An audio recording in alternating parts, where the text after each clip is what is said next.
আলী রিয়াজ উনি নাকি আমেরিকা থেকে এসে দেশ ঠিক করে। যান কেন আপনি? ডাকলেই যাচ্ছেন, আইসা আবার বলতেছেন বিদেশি নাগরিক। একটা বড় দল নাই বিধায় আপনি বহু কিছু বলতেছেন। জামাত আমার দরকার নাই। জামাত ইসলাম ধর্মীয় রাজনীতি করে, তো ধর্ম রাজনীতি করে, একই পাশ সাথে তারা রাজাকারও, তাদের এই অপবাদ আছে, এই খেতাব তাদের আছে। ধর্ম নিয়ে রাজনীতি করে নাই কে? আপনি যদি মনে থাকে যে আমরা হিজাব পরা ছবি দেখছিলাম হাতে তসবি নিয়ে, যে আমার সব মরে গেছে, আমি আপনাদের দিকে যখন তাকাই আমার ভাইকে দেখি, বাবাকে দেখি, ইত্যাদি ইত্যাদি। এই যে তসবি হাতে হিজাব পরা, it is nothing but blackmailing the soft মানুষগুলারকে ক্যাশ করা। তাহলে আমি তসবি নিব কেন? 2 নম্বর আসেন, এই রাষ্ট্রধর্ম ইসলাম করেছিল কে? হুসাইন মোহাম্মদ এরশাদ করেছিল। তো কেন আপনার রাষ্ট্রধর্ম ইসলাম বানাইতে হবে? ইসলাম তো আপনার অন্তরে, নামাজ রোজা হজ যাকাত আপনার অন্তরে। তার মানে কি? ওটাকে ক্যাশ করা। আবার যদি আপনি ধর্ম রাজনীতি আনেন, ধর্ম রাজনীতি যারা করে তারাই তো ধরেন আজকে কারা? জামাত ইসলাম ধর্মীয় রাজনীতি করে, তো ধর্ম রাজনীতি করে, একই পাশ সাথে তারা রাজাকারও, তাদের এই অপবাদ আছে, এই খেতাব তাদের আছে। আপনি এরশাদ বিরোধী আন্দোলন যখন করছেন তখন কিন্তু এই যে ধর্মের লোকগুলো তাদেরকে সাথে নিয়েছেন, অ্যাজ ওয়েল অ্যাজ তারা রাজাকারও ছিল। তা আপনি তো ধর্মের লোকগুলোকে ব্যবহার করছেন। আবার যখন শাপলা চত্বরে আপনার লোকগুলো নিহত হইল, সেই ধর্মের লোকগুলোই আবার মাদার অফ কওমি উপাধি দেয়। কোথায় ধর্ম? কিসের? সবাই ক্যাশ করে। আবার এই ধর্ম রাজনীতি যারা করে তাদেরকে আপনি মন্ত্রণালয়তেও জায়গা দিচ্ছেন, মন্ত্রী পর্যন্ত বানানো হয়েছে, তারা তো ধর্মীয় রাজনীতি করে। আবার এই ধর্মের রাজনীতি যারা তারা করে, তারা বলে আমরা নারী নেতৃত্ব বিশ্বাস করি না, সেই নারীর অধীনে আবার তারা মন্ত্রী হয়েছে। প্রশ্ন হচ্ছে কিছুই না, সবাই ক্যাশ করে, ডাইরেক্ট ইনডাইরেক্ট। কারণ 90% লোক মুসলমান, ধর্মকে সবাই ক্যাশ করে। 1 নম্বর। 2 নম্বর, যারা বলতেছে অমুকে ধর্মরে ক্যাশ করে, আপনার জান্নাতের টিকিট দিচ্ছে কিংবা আখেরাতে গিয়ে পাইবেন দাঁড়িপাল্লা, আপনি এটা আমলে নেন কেন? Do you believe it? আপনি আমলে নিচ্ছেন কেন? আমি তো নিই না, আমাকে তো টাচই করেন এই সমস্ত কথাবার্তা। বিকজ আপনি ইমানদার কিনা আপনি যদি ওই তর্ক করেন, ওটা আপনাকে টাচ করবে কেন? কি বলছে আখেরাতে গিয়ে আপনি দেখবেন দাঁড়িপাল্লা, এটা আপনি বিশ্বাস করেন? বিশ্বাস না করলে আপনি এত এফেক্ট হয় কেন? আপনি যত স্টেজে নিয়ে আসতেছেন, যত মঞ্চে নিয়ে আসতেছেন, দে আর গেটিং বেনিফিট। আপনি আনেন কেন এটা? আমি ধর্মীয় রাজনীতির কথা বললাম। আবার যদি এইটা বলেন, ভাই একটা কথা বলছে লেট রিয়েলাইজেশন।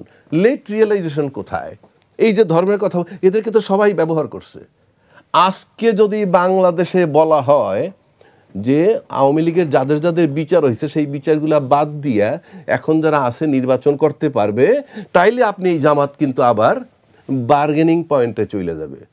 তখন আবার 2টা দল মাঠে থাকলে জামাত হয়ে যাবে কি পয়েন্টে? বার্গেনিং ইস্যুতে, যে সে যেদিকে যাবে সেই দিকে জিতবে, যেটা অতীতে আমরা দেখছি। এখন মাঠে একটা 2টা আমরা ছিলাম দ্বিদলীয় শাসনে, একটা বড় দল নাই বিধায় আপনি বহু কিছু বলতেছেন। জামাত আমার দরকার নাই, কিন্তু জামাতের রাজাকারী গন্ধ কখনো চলে যায়, কখনো আবার থাকে। দেশটা তো তামাশা না। আবার যদি আপনি আরেকটু পিছনে যাই, আমরা শাহজিদুর রহমানের মতো রাজাকারকে তো প্রধানমন্ত্রী বানানো হয়েছে। আপনি তো আপনার হিস্ট্রি চেঞ্জ করতে পারবেন না। You can't change your history. আর হিস্ট্রি যদি চেঞ্জ করতে পারেন সেটা ভিন্ন কথা, দিস ওয়ে দ্যাট ওয়ে না। কাজেই ধর্মকে ব্যবহার করে নাই এমন কোনো রাজনৈতিক দল বাংলাদেশে নাই। সুতরাং এটাকে মানুষকে সবাই ব্যবহার করে, ডাইরেক্ট ইনডাইরেক্ট। আপনি এখন ধর্মের লোকের গালি দিচ্ছেন, বরং ধর্ম বোঝে না। ধর্ম এমন একটা জিনিস, মিথ্যা বলা অন্যায়, এটা কি ধর্ম লাগবে? আইনেই তো আছে, ধর্মেও তাই বলে। আপনি এমন অনেক কথা আছে দেখবেন, ধর্ম একটা অ্যালার্জিও আমাদের। যদি বলেন রবীন্দ্রনাথ ঠাকুর এটা বলেছেন, ওকে অ্যাকসেপ্টেড। শেক্সপিয়ার বলেছেন, ওকে ফাইন। যখনই বলবেন মোহাম্মদ বলেছে, ভাল লাগে না।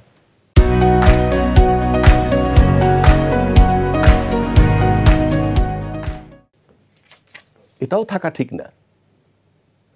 আর ধর্মীয় রাজনীতি সবাই করে। এইবার আসেন কিছু কথা বলি আমি। এই যে রাষ্ট্র পরিচালনা সহজ কথা নয়, সালাম ভাই বলছেন। রাজনীতিবিদদের কাছেই রাষ্ট্র থাকা উচিত।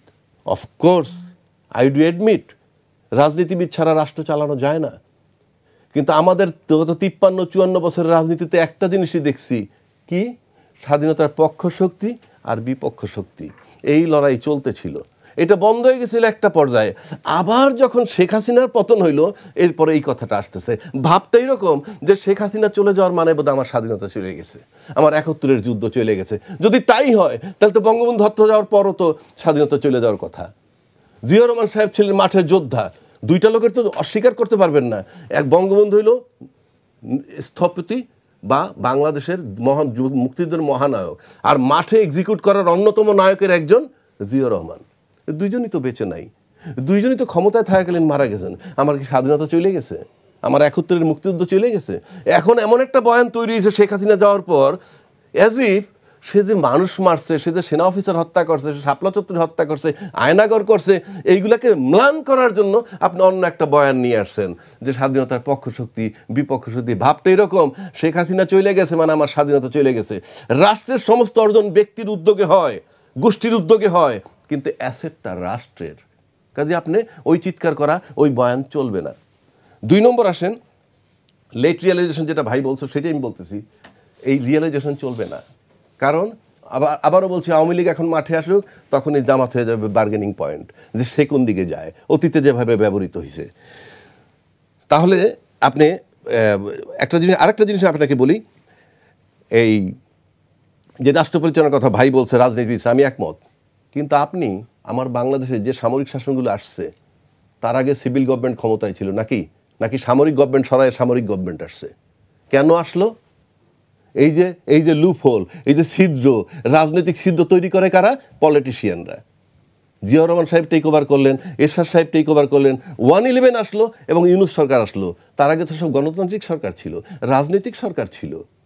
সর্বোপরি বলবো, অথর্ব ইউনূস সাহেব কিংবা এনজিও সরকার ৮ মাস টানা ইউনূস সরকারের সাথে কথা বলছে সংস্কার এবং ঐক্যমত্যের নামে। পরিপক্ক রাজনীতিবিদরা, তারা ঐক্যমত্যে কেন আসতে পারলো না? সেই দোষও কি আপনি ইউনূস সাহেব দিবেন? আবার আলী রিয়াজ, উনি নাকি আমেরিকার থেকে এসে দেশ ঠিক করে। যান কেন আপনি? ডাকলেই যাচ্ছেন, আইসা আবার বলতেছেন বিদেশি নাগরিক। ডাকলেই যাচ্ছেন, আইসা বলেন বিদেশি নাগরিক। কেন? কারণটা কি? যাচ্ছেন কেন? টোটাল ফেলিউর রাজনীতিবিদদের। আমি বহুবার বলছি, গেট লস্ট। ইউনূস সাহেব আপনার তারা দেন নাই কেন? খালি বোধহয় মানবতা, কি বলে আমরা সুযোগ দিয়েছিলাম। নো, পারেন নাই। কারণ সে ফেব্রুয়ারিতে চলে যাবে। এখনো তার গীবত করে আমার কি লাভ হচ্ছে? আমার তো নির্বাচনটা দরকার। এবং ফাইনালি নির্বাচন কিভাবে হবে আমি বলে দিচ্ছি, আমি আগেও বলছি, আজকেও বলতেছি। 3টা স্টেক হোল্ডার ঐক্যমত্যে আসতে হবে, নাহলে ইলেকশন হবে না। এবং হবে, সেটা সম্ভাবনা দেখা দিছে। 3টে স্টেক হোল্ডার, নাম্বার 1 সবচেয়ে বড় দল BNP, political party force. Number 2 এরকম ক্রাইসিসের সশস্ত্র বাহিনী, আপনাকে মানতেই হবে।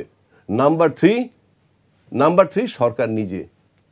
আপনি যদি গতকালকের তারেক রহমান সাহেবের বৈঠক দেখেন, পরিষ্কার 101 জন সেনা কর্মকর্তা উপস্থিত ছিলেন 3 বাহিনীর।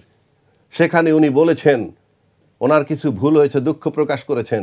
এবং ফাইনালি বেগম খালেদা জিয়ার সময় যিনি এসএসএফের ডিজি ছিলেন, তার কাছে উনি ক্ষমা চেয়েছেন। রুমি সাহেব ক্ষমা চেয়েছেন। উনি ভালো করেছেন না মন্দ করেছেন, that is not my headache, এবং সেই বিতর্কে আমি যাচ্ছি না, আমার ওপিনিয়ন আমি দিচ্ছি না। বাট এইটা বলার মানে হচ্ছে কি, এই স্টেক হোল্ডারের সাথে একটা ঐক্যমত্যে যেতে হবে। এবং এটা একটা সুলক্ষণ।